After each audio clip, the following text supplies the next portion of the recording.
ದೇವರ ಮಕ್ಕಳಾಗುವಂತೆ ನಿಮ್ಮ ಆತ್ಮಗಳನ್ನು ವಾಕ್ಯದಲ್ಲಿ ಬಲಪಡಿಸುವ ಅನುದಿನದ ಧ್ಯಾನ ನವೆಂಬರ್ 16.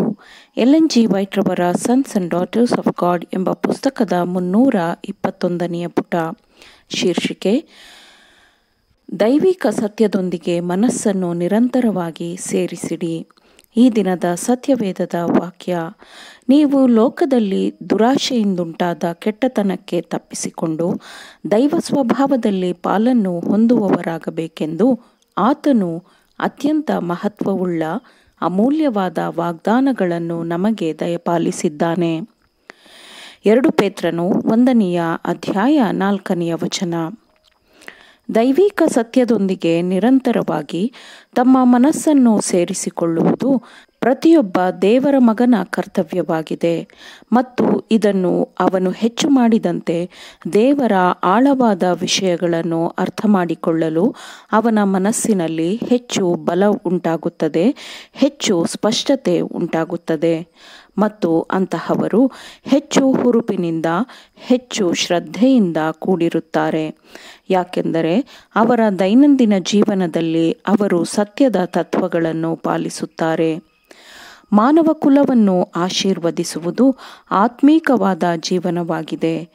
ದೇವರೊಂದಿಗೆ ಸಾಮರಸ್ಯವನ್ನು ಹೊಂದಿರುವವನು ನಿರಂತರವಾಗಿ ಆತನ ಬಲಕ್ಕಾಗಿ ದೇವರನ್ನು ಅವಲಂಬಿಸಿರುತ್ತಾನೆ.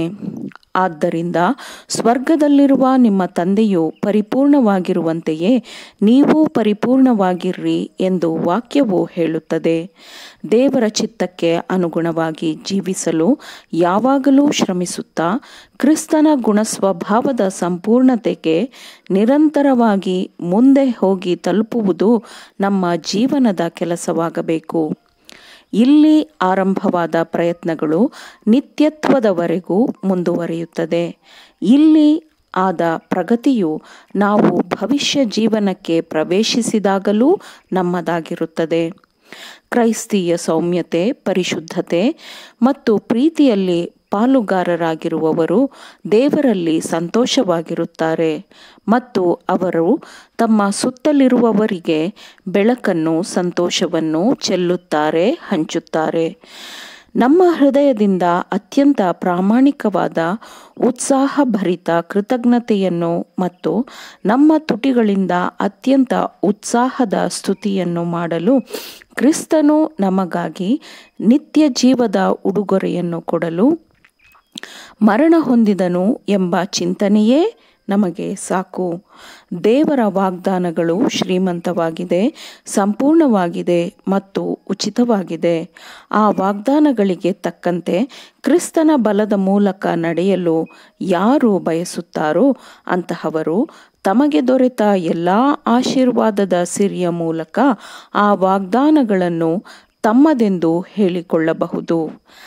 ದೇವರ ಉಗ್ರಾಣದಿಂದ ಹೀಗೆ ಹೇರಳವಾಗಿ ಒದಗಿಸಲ್ಪಡುವುದರಿಂದ ಅವರು ತಮ್ಮ ಜೀವನದ ಪ್ರಯಾಣದಲ್ಲಿ ಕರ್ತನಿಗೆ ಯೋಗ್ಯರಾಗಿ ನಡೆದು ಎಲ್ಲ ವಿಧದಲ್ಲಿ ಆತನನ್ನು ಸಂತೋಷಪಡಿಸುತ್ತಾರೆ ಮತ್ತು ಅವರು ದೈವ ಮಾದರಿಯಂತೆ ತಮ್ಮ ಜೊತೆ ಜೀವಿಸುವವರಿಗೆ ಆಶೀರ್ವಾದದಾಯಕರಾಗಿದ್ದು ತಮ್ಮ ಸೃಷ್ಟಿಕರ್ತನನ್ನು ಘನಪಡಿಸುತ್ತಾರೆ.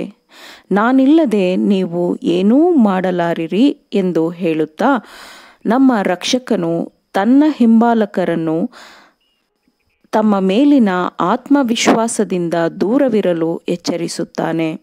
ನಮಗೆ ಅದನ್ನು ಕೃಪೆಯ ಭರವಸೆಯ ಉತ್ತೇಜನಕ್ಕಾಗಿ ನಮಗೆ ಹೇಳುತ್ತಾ, ಒಬ್ಬನು ನನ್ನಲ್ಲಿ ಮತ್ತು ನಾನು ಅವನಲ್ಲಿ ನೆಲೆಗೊಂಡಿದ್ದರೆ ಅವನೇ ಬಹಳ ಫಲ ಕೊಡುವನು ಎಂಬುದನ್ನು ಸೇರಿಸಿದ್ದಾನೆ. ಆಮೇನ್. ದೇವರ ವಾಕ್ಯಗಳನ್ನು ಶ್ರದ್ಧೆಯಿಂದ ಆಲಿಸುವವರು, ಪಾಲಿಸುವವರು ಆಗಬೇಕೆಂದು ನಿಮ್ಮನ್ನು ಉತ್ತೇಜಿಸುತ್ತೇನೆ.